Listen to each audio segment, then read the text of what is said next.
एक समय पहले की बात है। एक अकेला हाथी एक अजीब जंगल में बसने आया। यह जंगल उसके लिए नया था और वह दोस्त बनाने के लिए देख रहा था। वो सबसे पहले एक बंदर से संपर्क किया और कहा, नमस्ते बंदर भैया, क्या आप मेरे दोस्त बनना चाहोगे?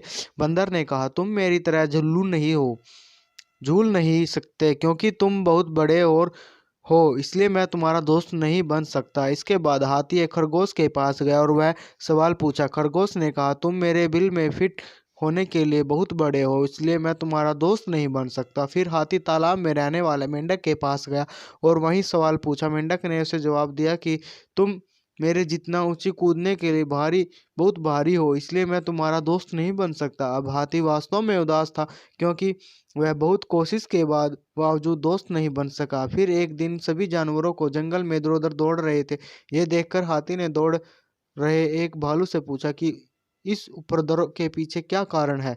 भालू ने कहा, जंगल का शेर शिकार पर निकला है, वो खुद को उसे बचाने के लिए भाग रहे हैं। ऐसे में हाथी शेर के पास गया और कहा कि कृपया इन निर्दोष लोगों को चोट न पहुंचाए, कृपया उन्हें अकेला छोड़ दे।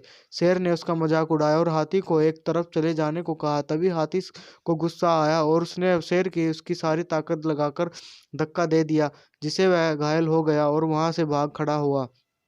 अब बाकी सभी जानवर धीरे धीरे बाहर आ गए और शेर की हाल को देख लेकर आनंदित होने लगे। वो हाथी के पास गए और उससे कहा, तुम्हारा आकार एकदम सही है हमारा दोस्त बनने के लिए। सीख ऐसी कहानी से हमें यही सीख मिलती है कि एक व्यक्ति का आकार उनके मूल्य का निर्धारण नहीं करता।